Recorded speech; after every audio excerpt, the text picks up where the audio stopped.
The Galactic Survival Academy's training dome hummed with anticipation as representatives from 43 species gathered for the annual survival assessment.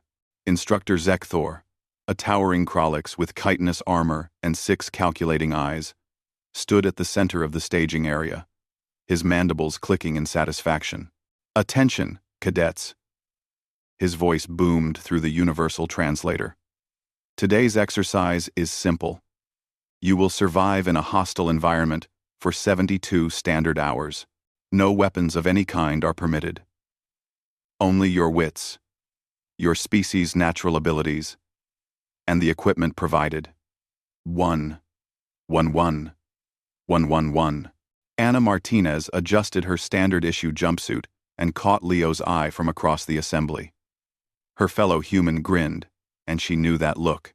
It was the same expression he'd worn when they'd modified their dorm's protein synthesizer to make actual pizza. Despite 3 species insisting it was impossible. "Humans," Zekthor's eyes swiveled toward them, "I am aware of your species' reputation for creativity. Let me be explicitly clear. No weapons." The Galactic Council was very specific after the incident with the Proxima Centauri team last year. Anna raised her hand innocently. "Define weapon, sir." Several aliens chittered nervously.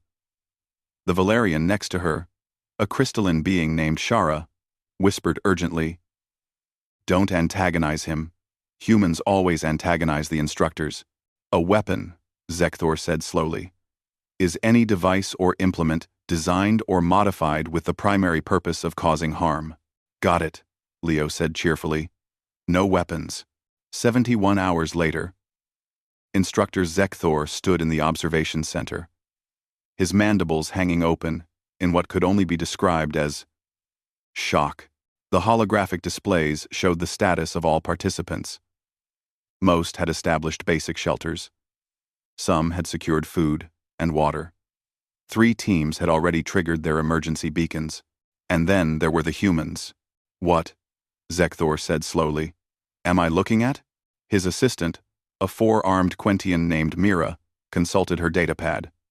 "Sir, the humans Anna Martinez and Leo Chen have. They've secured a perimeter of approximately 2 square kilometers. They've constructed what appears to be a fortified compound, and they're currently preparing to—" She paused, antennae quivering. "Sir, they're preparing to hunt the apex predator in their zone." "Hunt?" Zekthor's roar shook the observation deck. "With what?" "They have no weapons." "Technically, sir, they claim to have no weapons.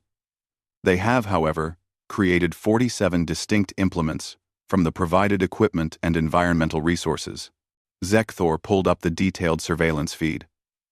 What he saw defied his 20 years of instruction experience. Anna had fashioned a spear from a tent pole, the tip sharpened against rocks and fire-hardened. Leo had created a sling from a section of paracord and a piece of synthetic fabric, currently testing its range against a tree. But that was just the beginning. They had bolas made from water bottle holders and stones, caltrops fashioned from broken ceramic shards, a bow constructed from a flexible support strut and more paracord, arrows with tips made from sharpened metal fixtures, throwing stars cut from sheet metal, a blowgun from a hollow tube with darts tipped in sap from a local plant Anna had identified as mildly toxic. "How is this even possible?" Zekthor demanded. "The equipment we provided was specifically designed to be non-weaponizable." Mira's antennae drooped. "Sir, I don't think anything is non-weaponizable to humans. They've turned the medical kit's plastic case into a shield. The emergency blanket is now a capture net. They've even made a crossbow from the frame of their backpack." On the screen, Anna was explaining something to Leo, gesturing at a deadfall trap they'd constructed.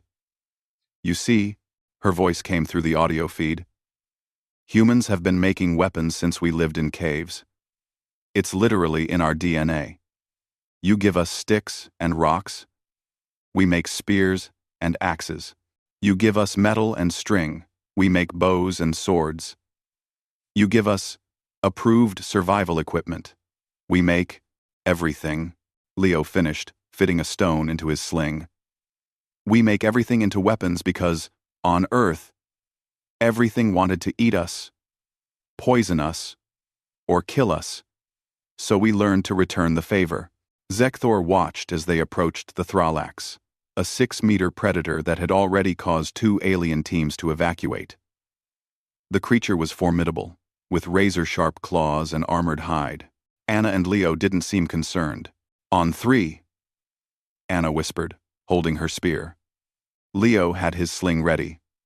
Along with 3 backup implements, Anna had dubbed Plan B, C, and D. The hunt lasted 15 minutes. The Thralax didn't stand a chance. At the final assessment, Zekthor stood before the assembled cadets. 43 species waited for his judgment.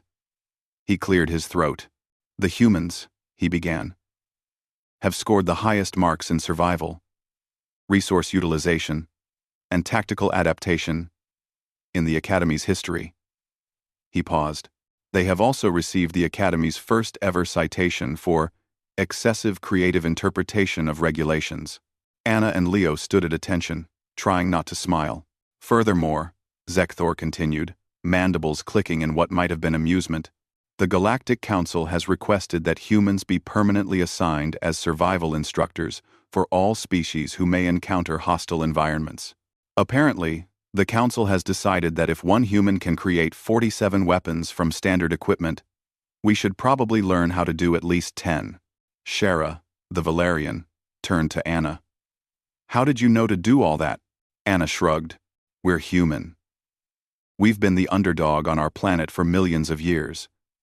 We're not the strongest, not the fastest, not the most armored, but we can pick up anything, literally anything, and figure out how to make it dangerous. It's what we do.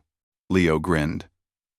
Besides, the instructor said, no weapons allowed. He never said we couldn't make new ones. Zekthor's 6 eyes fixed on them. Next year, he said, I'm being more specific with the rules. Good luck with that, sir. In the observation logs, Mira made a note. Recommendation for future exercises. Either ban humans entirely, or give everyone else weapons. Humans operate under different physics when it comes to improvisation.